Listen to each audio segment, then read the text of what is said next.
Welcome to Free for All Friday. And that's me and Steve. Sonia is not here today. Don't worry about that. She is not, we're not recruiting her for Fridays. We know about our website. I hope you'll go there. I hope you remember that it's gardenaz.org, not gardenaz.com. That's still ghosting around, but has not been updated in years. And today we're talking about what we're doing right now. If you've got questions, now is the time to ask them. Steve, who should be able to watch chat here.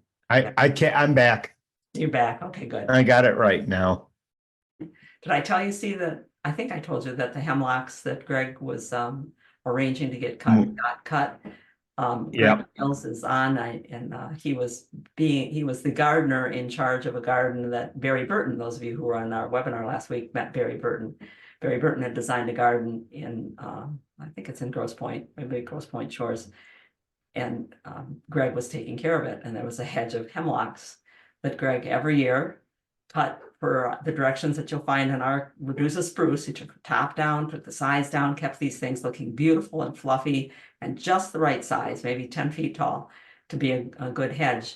And when he retired, nobody was doing that. And the client waited about 4 years and called him to say they're really looking shaggy. And he found a company that was able to come in and follow his directions and prune the hemlocks. And that's a huge thing, to find an arborist that will do those kinds of things for you. It's a little easier out east if you're one of our Massachusetts or Pennsylvania group.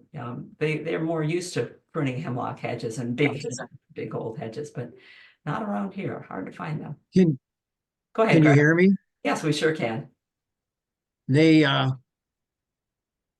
after a while, because it had been a while since I'd done that kind of thing. And so I'm telling, I'm standing on the ground and I'm saying, over to your left, take that back a little more, going on and on with the guy. And he was a young guy. He was really sharp. He definitely knew what he was doing for a young guy. Well, and he just seemed young to me, but I'm old. Yes. But I said, after a while, I said to him, I said, I don't mean to, you seem to know what you're doing. I said, I don't mean to be, getting pushy here about what I'm doing. He goes, no. He goes, I like having direction like this. He goes, we're hiring, right? I said, oh my goodness. Yeah. I was I'm not doing that anymore. It was fun. I was asked the same thing this week. They said, we're looking for someone. I said, no. I retired from that. And if I did get back into it, it wouldn't be doing that particular kind of work. Back to the leaf tire on the hydrangeas, mostly on the Hannibal hydrangeas, but it can get on any hydrangea. This moth will lay eggs early in the year, and we've already seen a couple of types of butterflies out laying eggs. We have seen the red admiral. That's what the bigger one was that we saw, Steve, and the American lady. And we've seen the American lady laying eggs already. Judy Storrs at the library gardening group, she has seen a sulfur, one of the yellow sulfurs, and a red admiral as well. So these moths are out. They lay their eggs on the top bud of the hydrangea, and they might have laid them last fall. I don't know that life cycle that well. As the plant leaves out, they hatch and begin scraping the leaf and eating, and they also make silk and hold the leaf together, and that's what curls the leaf up. So they hide the leaf together, and then they continue to eat on the inside. They do not damage the shrub in any great way. They're just eating a leaf at a time, but cosmetically, it looks bad to us. We see these curled up leaves. Your best bet is, while the leaves are curled and the caterpillar is still in there, just take that leaf off and destroy it. Throw it in something that's going to get burned, put it in something that's going to be tied up in a plastic bag somewhere, or squish it. It's not going to change the leaf. If you decide that you just want to squish them, the leaf is still going to remain curled. It's tied together with silk that doesn't squish very well. But if you do that this year, and maybe if Sue is here, she can comment.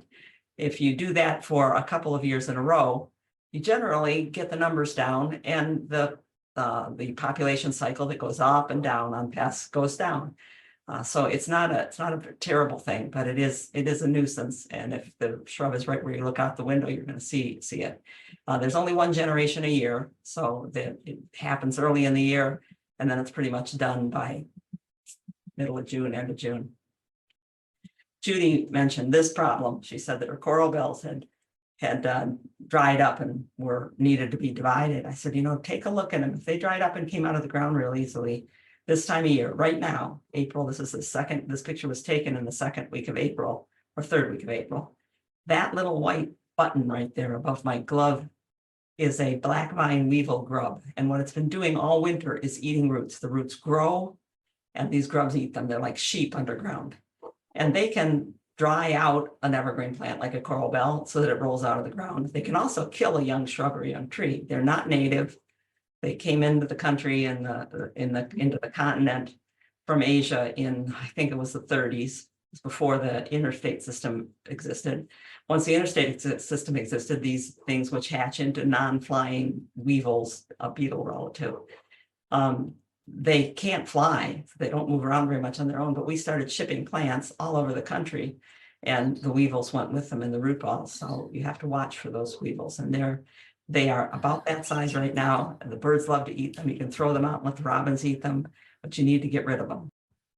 So Yeah, Judith has 50 red admirals eggs some are hatching now.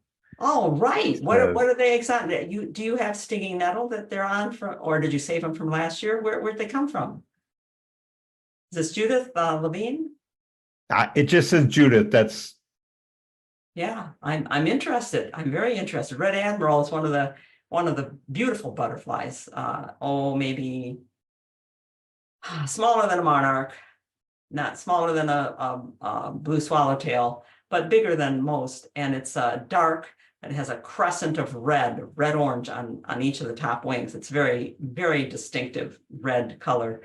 And it's a very distinctive moving butterfly. It's very nervous and jerky. If you look at it, it'll fold up its wings and pretend to be on the brown side, the underside of the wings, it'll pretend to be bark on a tree.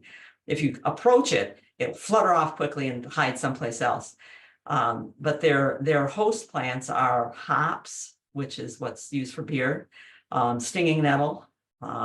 There's a false nettle that looks like stinging nettle but doesn't sting. And when we first found the butterflies in our yard, we said, good, let's find out what it hosts on. Let's make sure that we've got everything to keep this here. And I had just pulled out a whole bunch of stinging nettle, so I had to find other things to put in. We planted hops and false nettle for it.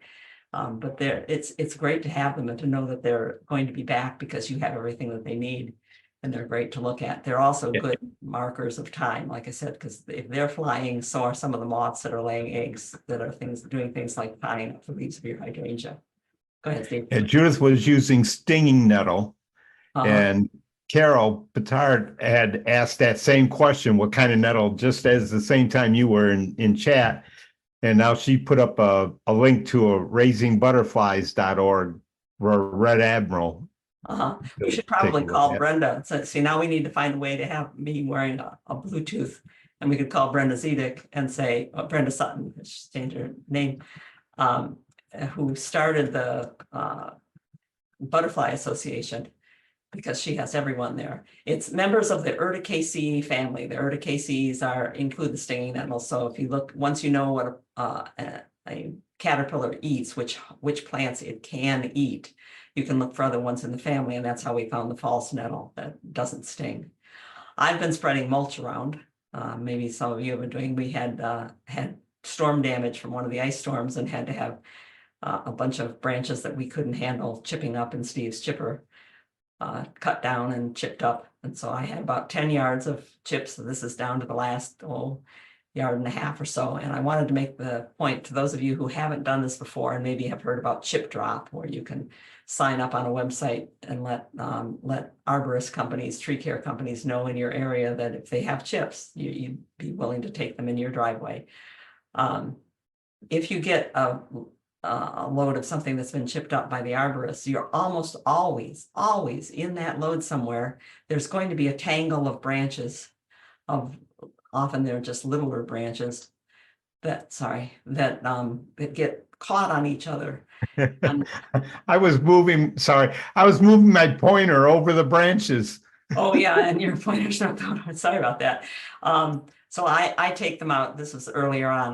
You have to take them out and throw them aside, and either you can chip them up, or in my case, it was yard waste day. So I was throwing them into a barrel and taking them out. But don't think that if you get chips from an arborist company that you're going to get the same quality of chips that you might get from a landscape supply company. They haven't been sifted thoroughly. They didn't plan on making those chips into somebody's mulch. For us, this is very good because 2 of the trees that they took down, 3 of the trees that we took down had significant foliage still on them on the unbroken parts, which meant that our chips are not just chips, but a mixture of green and brown, and that's going to break down that much more quickly. For the most part, most of them to mulch our paths, but I did mulch some of the gardens with them.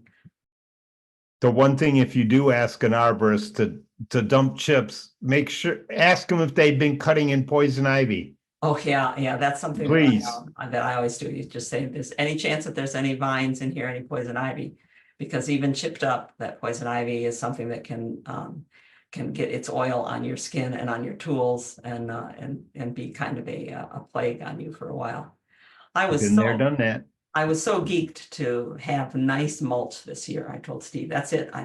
I've made all these beds with I think we had a total of 60 yards of wood chips over the years. I've made these beds with wood chips. Now I want pretty mulch. I want dark, fine textured. I'd like to have processed bark or soil conditioner as mulch. And I was all geeked to order that and use it in the garden. Well, once we had these 10 yards of wood chips, I said, okay, I've got to get rid of these so that I can talk Steve into getting us another pile of mulch over here. And I have gotten rid of those.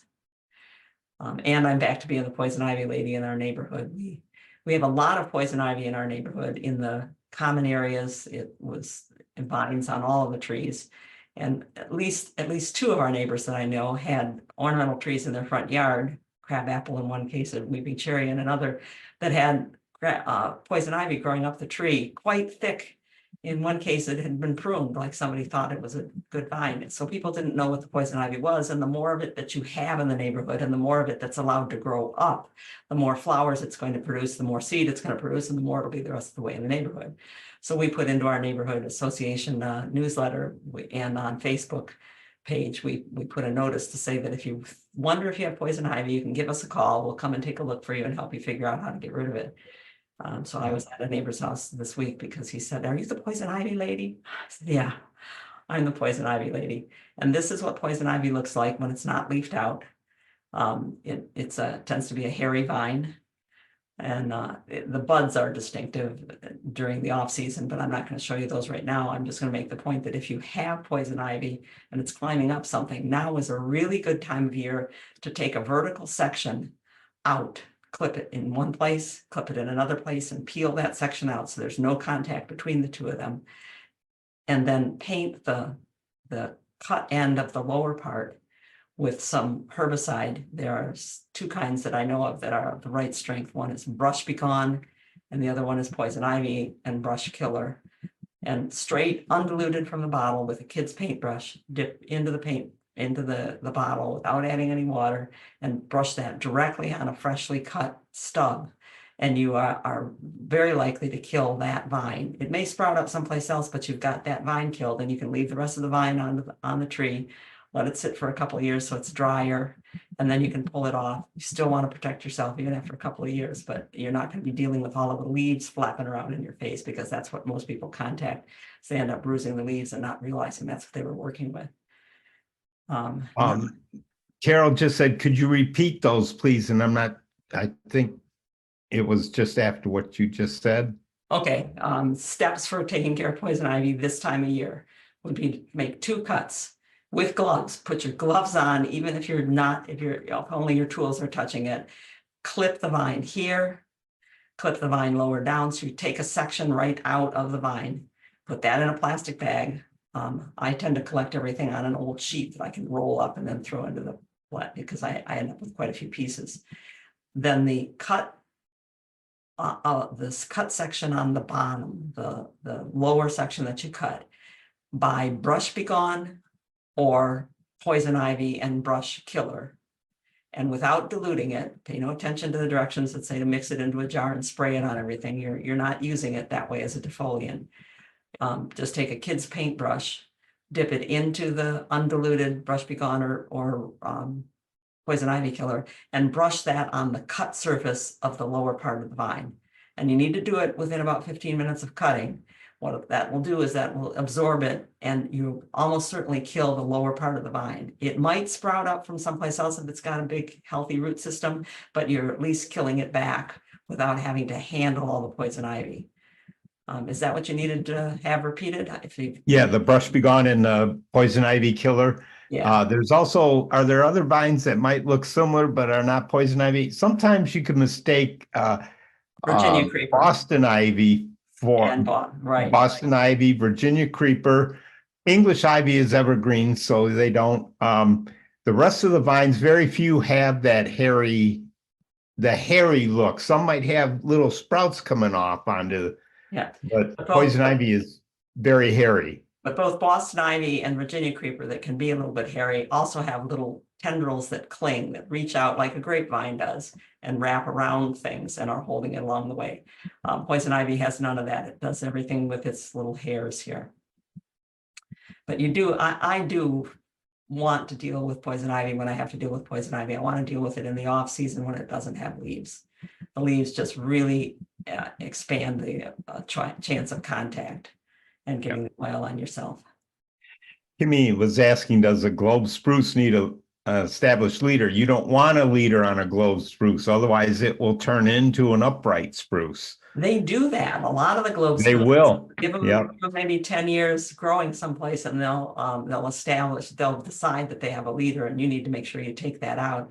But we've seen some globe spruces and some what is that one that starts with M, Moorheim, that's supposed to be a dwarf, a kind of gumdrop shaped. Yep. And yeah, give that 10 years and it starts turning into a tree shape again. Yeah, so tree shape. It has been raining here all day long and it's been cold, and the kids were asking, and maybe you have asked too, why do worms do this? Look, the whole parking lot is full of worms here at the elementary school, little worms and big worms.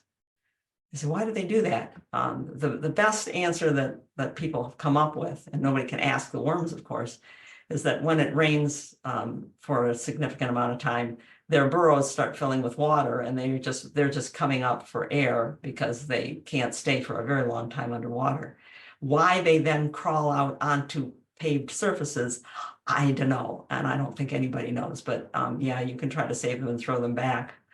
I was not about to bend down in the parking lot and get run over by a car to save a worm, so let it go. And it's amazing how many there were, because they've been doing construction in that parking lot, so they've run over the soil repeatedly. It's all packed down, and yet all these worms came out and into the parking lot. Sue is wondering, is there one type of mulch that is better for moisture retention, hardwood, pine bark? We always like using a really fine shredded triple shredded or composted bark, that the smaller seems to hold the moisture better. Almost But that wasn't our main goal with the compost, with the mulch anyway.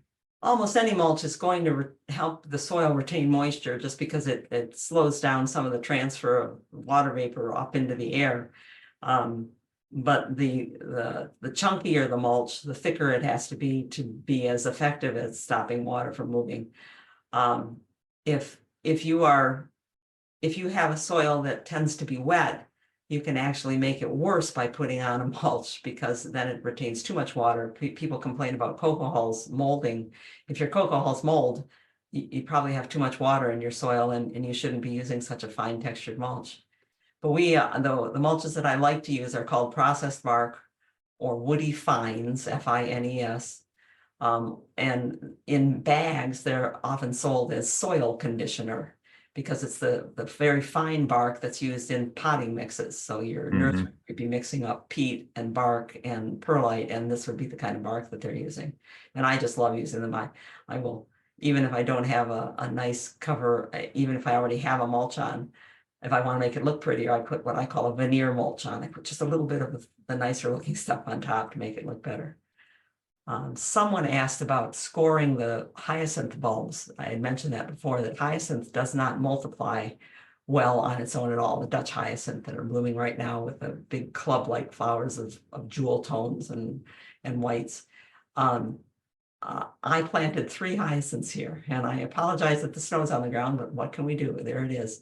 I planted 3 hyacinths here. One, and I know I only had 3 because I got them as a gift from somebody. There's one here, there's one here, and this is one.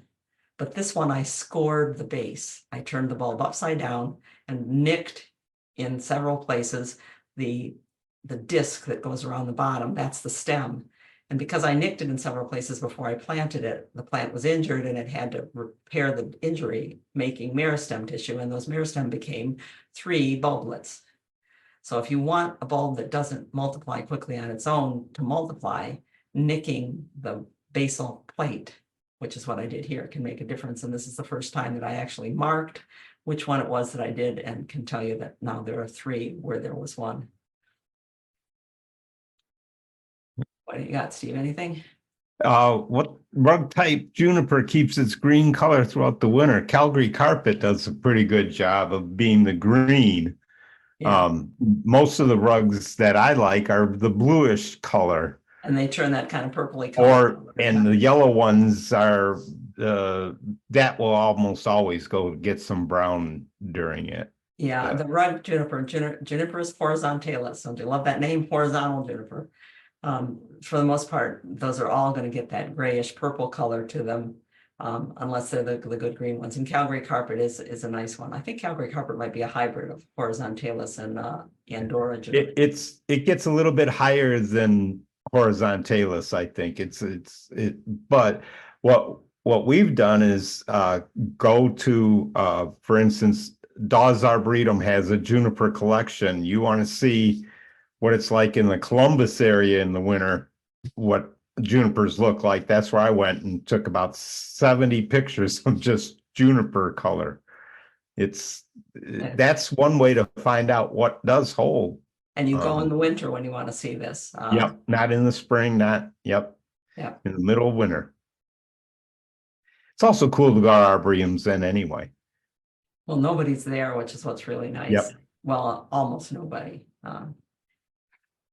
So let's tell you about that was all we had for questions so far. Okay, follow up from our last Free for All Friday.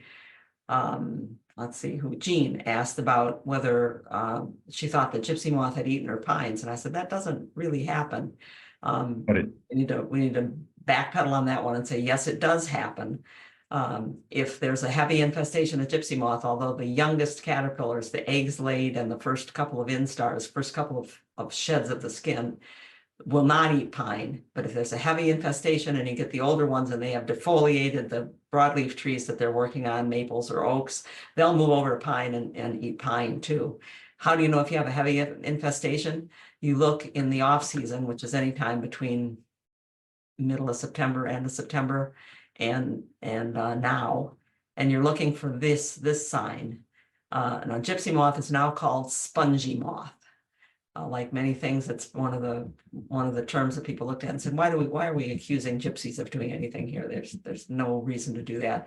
And the egg masses, each of these is an egg mass, are quite spongy. They're like the yellow foam rubber that is put into some seat cushions. And they're quite protective of the eggs that are underneath. Some birds do know to rip them apart and eat the eggs that are underneath, but others don't. If you see these here and you've got a heavy infestation, you'd want to contact your local extension service or conservation service to find out whether the area has been designated as a heavy infestation, because in that case, they might be aerial spraying BT, or the fungus that infects young caterpillars that next year, and they'll add your place to it. Otherwise, you're going to scrape off as many of those as you can. Get them off of the trees, the side of the house, the places that you find them, because each one. Yeah, but on that tree, go back one shot. Look up in the tree. They're out on the branches. Yeah, they're all over the place. I mean, it's all the way up this tree on all the branches. And you that wasn't listed as heavy infestation. And you can't kill these things when they're protected by coating, that brownish coating that's on them.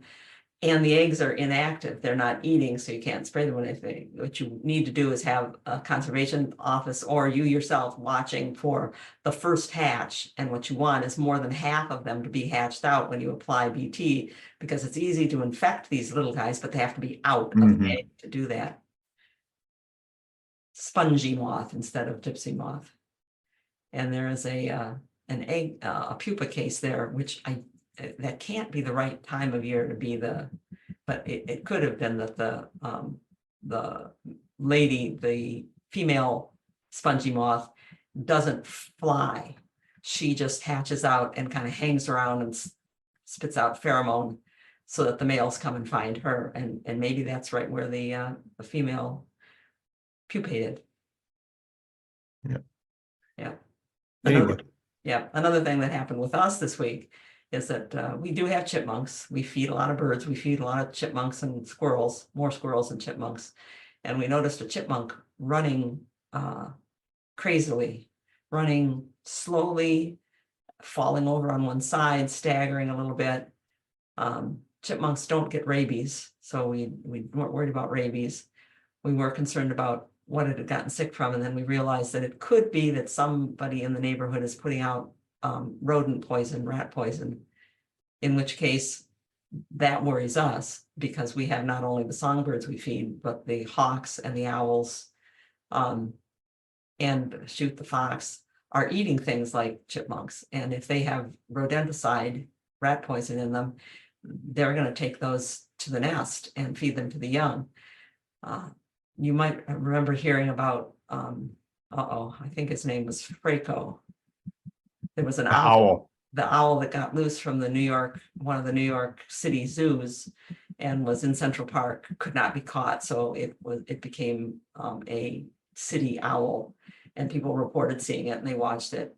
It died. He died a short while ago, ran into a window, but the zoo reclaimed the body and did a necropsy on it to see what else it might have been part of its running into the window. And it had a virus, which it had probably picked up from eating feral pigeons, is the way they described it. But it also had traces of 4 different rodenticides, rat poisons, in it from eating the vermin that had gotten rodenticide. And so it probably was a little addle-brained and confused because of that. That's a terrible blood thinner. So if you have problems with rodents or with chipmunks, which are not rodents, they're in a different family. But if you have problems with them, use traps rather than the bait, because it goes up the food chain, and the food chain is something we kind of like to preserve, protect, and keep in the natural state in our yard. We have, I don't know, there must be 40 goldfinches out there, and they're all going to nest nearby.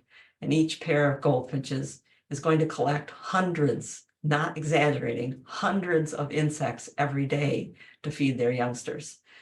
Steve likes to say, as he goes and buys more birdseed, that this is our pest control program, and it is really to a great extent.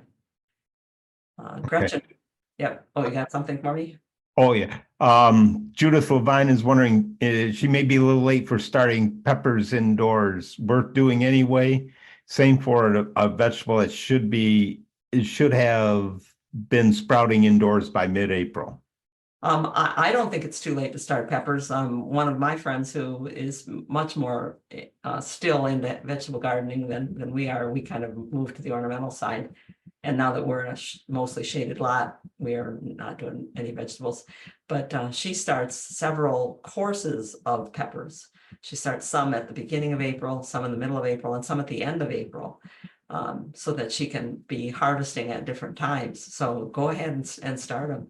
Sometimes people find that the ones that they start later end up doing better anyway, because the longer we hold them inside, unless you've got a really good light setup, the spindlier they get, and the more they have to recover when they get back outside into the real light. Okay. Suzanne would like to keep her hydrangeas, macrophylla, under 4 feet. The old wood is showing lots of buds, but they are probably leaf buds. I'm thinking of taking a foot off the top. Is this going to affect the flower reproduction other than what I remove? What you remove is, what you remove because you're taking the tip off is not going to bloom. And that'll just be for this year. If you want to keep these are the blue and the pink and the lace cap hydrangeas. They're all hybrids of hydrangea macrophylla or big leaf hydrangea. And they have to have the tip bud growing from last year's blooming time to the end of the season and then start again this year to be old enough to bloom. So anything that you cut back, you're going to lose the bloom. And that's why I cut whole branches out in the spring, as I was describing last time. I go all the way down to the bottom and cut at least a few old branches all the way down to the bottom. I let the rest bloom. And then right after they bloom, I cut back as much as I need to cut back and let the rest of everything that's there stay there long enough to develop a tip bud by the end of the year. So you might want to do your cutting back to a shorter height in 2 stages. Cut some out now, let it bloom, and whenever blooms, cut those down or out after it blooms in July. This is this the new bridge, Steve? The second one, yeah. This one out here? Yep, that's the Gordie Howe or Gordon Howe International Bridge. They're calling it the Gordon Howe Bridge? I don't know. It's just very cool with all those wires and everything. There's so many geometric patterns and it doesn't look like it's cool so far things. apart in this angle. It looks like Yeah, no, it didn't. Yeah. But anyway, let's see. Jean, her white pine's the one that they did. They ended up looking really bad. They lost a lot of little limbs. The airport's going to take them down. She regrets not taking pictures. It doesn't seem like it was the wind. She also mentioned that unfortunately her sister lost 2 golden retrievers to poison. So please, let's try not use poison. Other traps, water buckets can work, things like that. Diane mentioned she'll start her peppers and tomatoes in April. If I do any earlier, they're too large before planting time. Yep. Yep. Yeah, so I think you're okay. Yeah. I think you're okay waiting on that. That's what we have.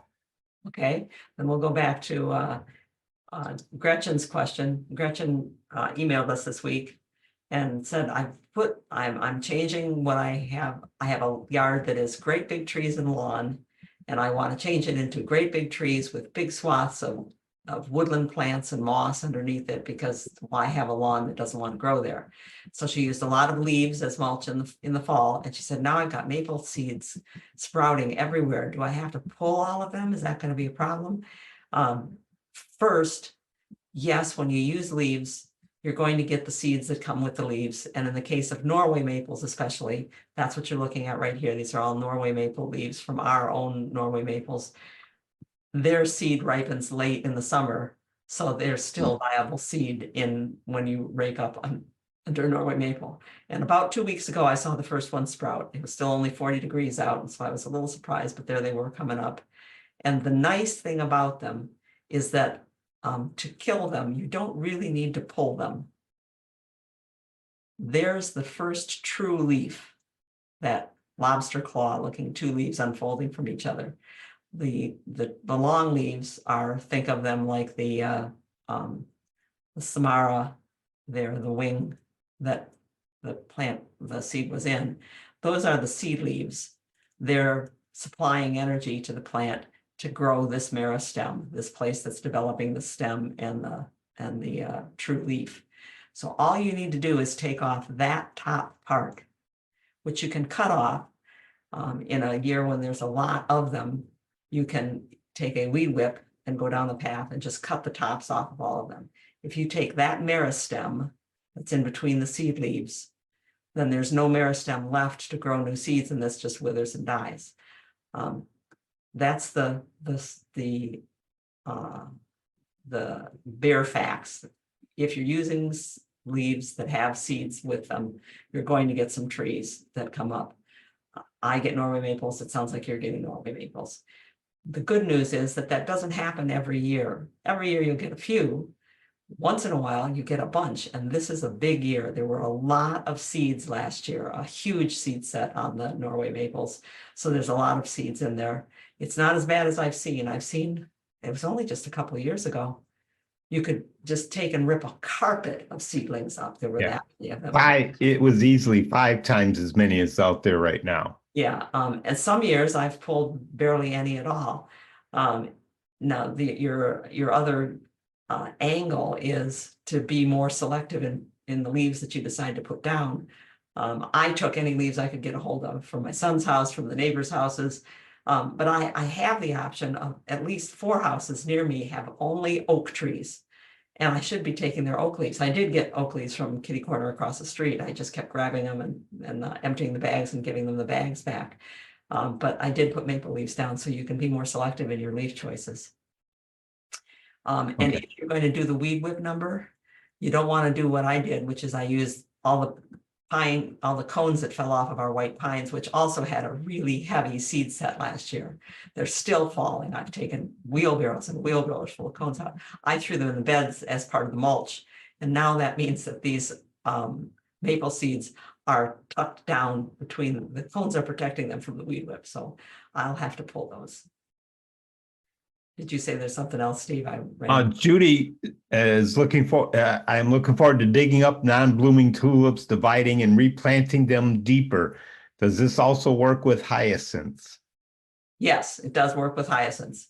We just, without moving them, planted some tulips, daffodils, and hyacinths and pushkinia deeper at our library gardens. I wish I could show you a picture, but I accidentally wiped out my disk on my camera today when I meant to be transferring them to the computer.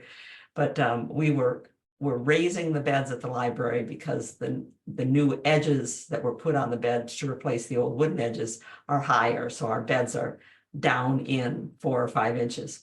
So we're adding 4 and 5 inches of soil, but the bulbs are already up. So we're taking the bulbs and clustering them like a ponytail, putting soil around them in a cone, and then we add soil to the rest of the bed. The bulbs just keep on growing up, and they end up at that deeper level. So I've done that with any number of kind of bulbs. I have to think hard if there's any that I haven't done that too.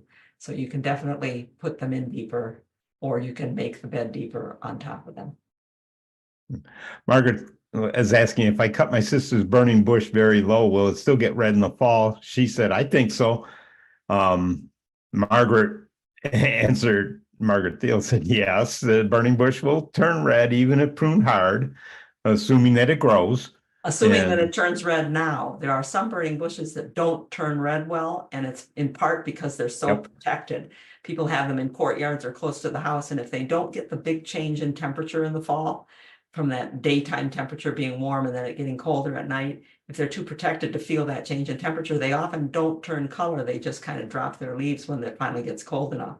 So if it wasn't turning red before, cutting it back is not going to get you red. And some of them do have more of a pinkish tone if they're the full-size burning bush. They're not necessarily that real bright red that the dwarves all get. If you have a full-size burning bush, the standard burning bush, the one that gets to be 18, 20 feet tall, we'd love it if you send us a picture of it or a twig, because we have a neighbor who keeps telling us she has a full-size burning bush. I'm going, no, they're not. Those are the dwarf.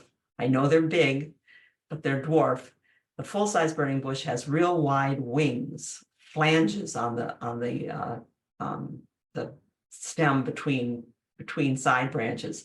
I mean, these things stick out like wings. They call it winged euonymus. And you don't find very many full-size burning bushes. And when I do come across one, I'm going to cut a branch and take it to my neighbor and say, this is what they look like if they're the full-size burning bush. So don't blame yours for being too big. They're not too big. They're just the standard dwarfs.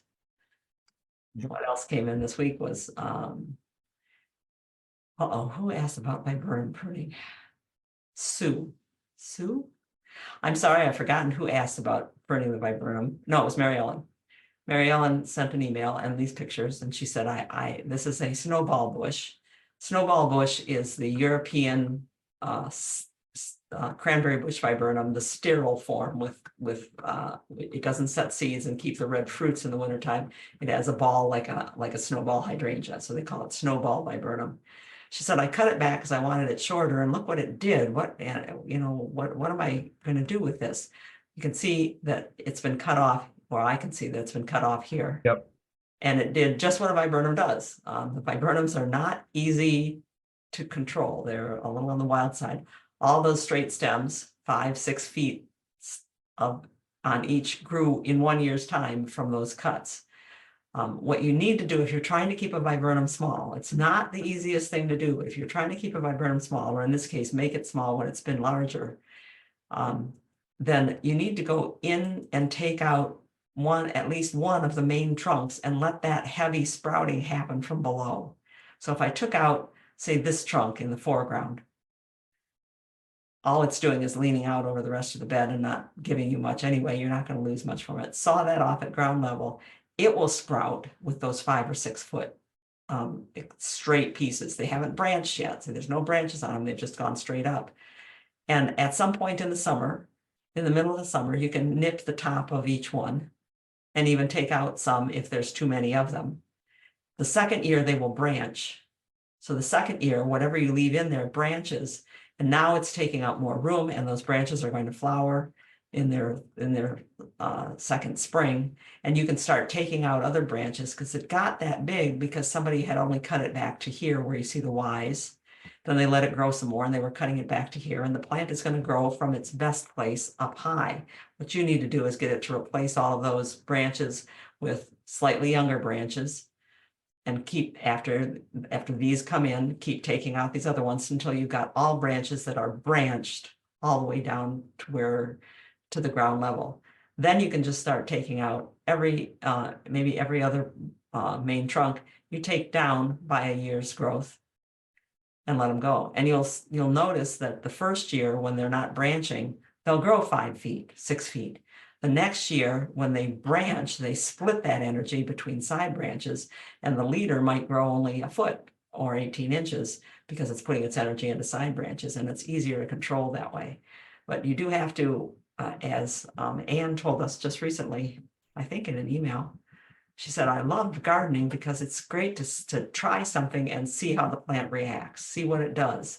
And once you see what it does, then you can go with that flow and say, okay, I see how you want to grow, and I'll start messing with you that way. But this applies to all the viburnums that I've dealt with. The leatherleaf viburnum, the fragrant viburnums. You can see a beautiful example of the fragrant viburnum kept smaller than it wants to be at the Waterford Township Library. And we're doing it just, we let it grow to the size we want it to be. And then we started taking out branches at the bottom. Every year take some branches out in the bottom and nip back things that get too crazy. But you have to know it's doing that, because you can do anything you want with plants. It's only at this time of year, before all the garden grows up around them, that you can really tell that my topiaries are a butterfly and a bee and a ladybug. And they were just your typical abused, mounded little round mound used when I said, I'm just going to turn these into something worthwhile. So they're being abused differently. Yeah, and not just by me. Turns out it's a big broken branch of the butterfly, which looks very much to me like a kid tried to sit on it because it's the butterfly, right? Why not sit on it? Okay. Jackie says, Peter Rabbit and company have eaten all the tops off the tulips that they've planted. Should I just dig up the tulip bulbs and toss them since rabbits are abundant and there's little chance that they will move on? I would, because I'm not going to fight Mother Nature if there's that many rabbits around. And I don't want to just keep having tulip foliage without any tulips. If you have a big garden and a lot of room, then you can leave them as your sacrificial lambs. And after a few years of being bitten off like they are, they probably will stop coming back up. But I'd rather get them when I know where they are. Deer can be getting them. Groundhogs can be getting them. There's so many that seem to eat tulips for some reason. Yeah. That was it. Shelley's neighbor children brought her this nest. They said, then we found the mom and dad and we found this nest. We think it's a bluebird nest. It's a little early for a bluebird nest here, but then we had a bluebird in our yard a month ago, so they might be reacting to the warming weather and have come up early. But the materials that are used here are the kinds of things that a bluebird would put in its nest. Usually bluebirds are going to build their nest inside a cavity. This one was on top of a house. Yeah. but each of these eggs is only about 1/4 inch across, so they're not big enough to be the other blue. Blue jays have blue eggs, robins have blue eggs. There's another one, blue-footed boobies have blue eggs. Too small to be mourning dove eggs. And mourning dove eggs are white, Or speckled browner. brown. Yep, yeah. So Shelley found a nature center nearby with a bird rehab, bird rescue person who's going to take them, or took them Cool. already, because Shelley didn't have an incubator and just had a put together setup. If you do this though, if you're going to raise baby birds, I remember talking with Jean. I think her last name was Raffia. We called her the bird lady from Seven Lakes State Recreation Area. And she was the bird rehab person. She generally walked around with a big tote bag at her side, and in it would be a nest. And she'd be talking to you, and then she'd say, "Oh, it's time." And she'd take out a can of cat food, which is high enough protein and wet enough to stand in for insect larvae. And she would open the tote bag and pinch a little bit of cat food, and immediately the tote bag would start going cheep, cheep, cheep, cheep, cheep, cheep, cheep from whatever birds she had in it, and she'd feed the birds and then close the tote bag again. And she did that, I think, every 20 minutes, all day long. Yeah, it's a lot to take care of these things. A chickadee pair, a mated pair of chickadees, will gather something over 300 insects a day to feed a brood of 3 chickadees. That's an amazing amount of insects, and they really like caterpillars. So you'll see them poking around looking for that kind of thing. I think Greg is here. Does this look like your fringe tree, Greg? It's because Greg sent us a note, and he said, "I'm trying to get my fringe tree seed to grow. I have a fringe tree, it's making seed. Can I get it to grow? I know it needs a double dormancy." I'll get into that in a minute. Fringe trees are one of the trees that we're told, and it's more of a big bush. Well, it's not true, because Dennis's was a beautiful tree. If you keep it pruned the right way, you can make it into a tree, but mostly it tries to be a bush. And it does have those beautiful little dangling white flowers on it. It's Fragrant. yeah, very fragrant. It's one of the plants that we're told you need 2 of them to get good seed, kind of like you need 2 different types of apple trees. This species, the Chionanthus virginicus, and the oriental fringe tree, Chionanthus retusus, are what they call polygamodioecious, which means that the flowers might be one sex, might be just female, might be just male, or might have both in one flower. So you can't tell that you're going to have enough pollen to fertilize the female flowers, or you might not have enough female flowers to set fruit. So we're told to have 2 out there, but he's getting seed on his. And if you get seed pods and seed, chances are that there is enough pollen and you're getting seed. But then to get it to sprout, it needs to be cold for 3 months, 40 degrees, like in the refrigerator, cold and moist. Then it needs to be warm for at least 3 months at 70 degrees. Then it needs to be cold again and moist for 3 months. And then that second spring, it might sprout. And when it does in the first warm period, is that it might begin its radicle, its first root comes out. So it takes a long time to get these seeds going. And that might be why it might not be that the seed is sterile. It might be that you just need to keep at it until you get the right conditions for those seeds to sprout. But more power to you, because it's fun. It's fun growing things. Always. Yeah. We have a few minutes left, about 7 or so. Oh, okay. All right. Let you know. We also got requests again about hiding things. We've written about hiding things way back in What's Coming Up 36. The issue there was the neighbor's boat that they covered with blue tarp. Steve and I had to look around, but we found brown tarps. We found green tarps. And one thing that you can do is you can go over to the neighbors with the proper size tarp and say, "I have this old brown one. Would you mind using that?" That's one thing you can do. Or another thing that you can do is say, I don't want to put my prettiest things right there and draw attention to it, like the ugly fence.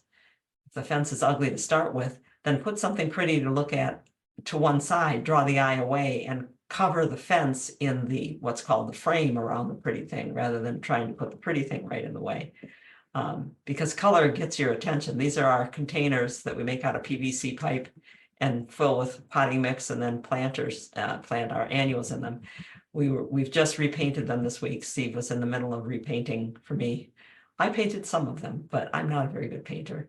But this is the old color. The library got a new roof and changed the color of the roof from blue metal to this darker blue. So we're changing to match. Plus they'd gotten a little chipped up. They get a little wear and tear from kids scraping things on them. And once we put those out, your eye goes to the blue. It goes away from things like the garbage can that's near the gardens because your eye is going to the brighter color. There's no bottom to those tubes. No bottom. No bottom. We set them on the surface and we kind of wobble them back and forth until they're steady and the sides are relatively straight. Then we fill them with potting mix, and every couple 3 years we take all the potting mix out. This year we took them all out because we needed to empty them and paint them. So we put all fresh potting mix in. Somebody wants us to repeat our comment last week regarding butterfly bushes and invasive species concerns. Okay, well, let's go to some prettier pictures than these for that. How come I keep getting the turkeys? I don't know what that means to me. Butterfly bushes are listed, they have been listed for a long time, and the Brooklyn Botanic Garden puts out booklets. It's not a newsletter, but they're bound booklets, and one of them was on invasive plants, and it made a list of invasive plants to watch out for. We had our objections to the list because it was the list for the whole country, and we have desert areas, we have mountain areas, we have northern forests, we have southern forests, we have prairies. Butterfly bush will set a lot of seed, and in a place like the mine spoils in the coal mining states, for instance, in the mine spoils, butterfly bush will grow in mine spoil sands and spreads out pretty rapidly there. In some high desert areas in Nevada and in southeastern California, it can spread around a lot. It doesn't do much of that for us in Michigan, especially when you're growing the dwarfs and some of the varieties. So we're not too worried about it. We do grow it. Whether it would persist in the wild, which makes an invasive plant move up on the danger list, I don't know, but it was listed in some books, and there are some people who are saying we shouldn't be growing them. We're not some of those people. We think that it is a good plant for that season of the year when we don't have a lot of things still blooming in the perennial world. And it also happens to be a plant that we can cut all the way to the ground and have cover up bulbs. So it's a good, useful plant for us. That's kind of an encapsulation of what we said last week. if we still wanted them and thought that they would spread by seed, we would deadhead them then before they got to seed. We deadhead them anyway because we want to keep blooming They for keep the late blooming. butterflies, and that might be another reason that there's not much seed set on them. We did get seed from one of the dwarfs that Barry Burton was pointing out was, lo and behold, blue. We have, and we got a seedling of it, and I said, "Oh, look, there's a seedling," and I let it grow. So let's see what it came up with. It's a full-size burning butterfly bush. It doesn't have the dense flowers that its parent had, but it was a butterfly magnet. Every butterfly would go to that one, not to, lo and behold, blue. So we dug that one up, divided it, and we have one in my son's yard and one in our yard. And you bet I deadhead that one because I want to keep that one going. For sure. I do want to, if there's not a question, and if we've got Nothing right now. Somebody asked about we got 2 brush or minutes. spray, and I answered it. So I want to, because daylilies changing color comes up all the time. And it came up this week. I had a rainbow of daylilies when I moved into this house, and I thought it was so beautiful. And my friends who are gardeners told me, she said, not to do much anything to them, that they don't need much. She said, but now after a few years, they're all coming up orange. Why did they change color? Here's a clump of daylily dug up. And when you clean it off, you're going to find that it's making these short spurs and storage organs. Think of them as like potatoes on the roots. These tubers that's storing starch to fuel the plant next year. And all of these right here are growing off of this bud. And when it gets healthy enough, has enough energy, it'll extend a short spur to one side and make another center of growth. That's a hybrid daylily, one of those frilly edged or purple or white or pink, or one of the hybridized daylilies. The orange wild daylily, some people call it ditch lily, but the straight species, this extension can sometimes go 2-3 feet out to the side. And it's very vigorous growing. So what happens with the ones that are not hybrids, are not those pretty colors, if you get one of those orange ones in there that's got the genes from it, the wild parent, it's going to send a runner off into the neighboring plant, pop up through it, and because it grows so vigorously, grow over the top of the other one and suppress their growth. If you have orange taking over, you need to sort out your daylilies, and it would actually be easy to see when you start digging them up. There's a broader leaf and a bigger, more extensive root system on the orange ones. And what you need to do is start getting those out of there. It might mean digging out the ones that are good, cleaning their roots well, and moving them to a separate bed while you busily dig out and kill the rest of the orange daylilies. But it happens to people a lot. So you'll hear it a lot. It has nothing to do with the plants changing colors. It has to do with a plant taking over the bed. Okay, if there's not any more questions, it's about time to wrap it up here. I hope that you saw the eclipse we did. We had a partial eclipse here, and we had the cool shadows. This was middle of the day shadows, with some that looked like they were up above ground, some of the shadows, and some of them on the ground. It became difficult to put your feet down because you weren't sure exactly where the ground was. And that only happens for just a few minutes on either side, where in the middle of the day, you have shadows that look like the end of the day and are fuzzed on all of the edges. It was a lot of fun. Now, let's see, where did I put the end list? There we go. If you haven't been downtown Detroit, Steve's been down there a couple times, like I said, supposedly to take pictures, but mostly to talk to fishermen. You need to take a look, because they're doing a lot, including finally making that riverfront into a park all the way down from the Ambassador Bridge all the way over to the other side of the Renaissance Center. Eventually it's going to go all the way to Belle Isle, I think. About time. Yeah, it's about time. So that's where we are. Hope you had the chance to look. We certainly saw a lot of people stepping out of their buildings and looking. And I hope that you looked down to see those. I mean, look at that feathered shadow going on in there. Yeah. So that's it. You see anything unusual, send us a picture. We're looking into whether or not pines get wetwood because of this picture that we got from Sonia. We haven't seen this happen before, that particular kind of weeping. And Corky says that the monarchs are emerging in Hawaii, and she also said thank you for doing this at this time so that she could join. well, that's right. I'm glad that you were here. I'm very glad you're here, Corky. We'll talk about slug control next week, because slugs are a problem that's coming up, but we've got time to do that. So we'll call it, that's it for Free for All Friday #2. You can find this recording at gardenatz.org. We'll get it posted for you, and we'll send you a note that tells you how you can take a look at it. I hope that it works for you the way that we set it up. We only have the time to edit it as one long video with a key that says what time to advance it to hear various things. If you get the chance, or if you're telling one of your friends to listen to it, let us know how that works for you, because we need to find some way to both have a recording and not make ourselves another day's worth of work along the way.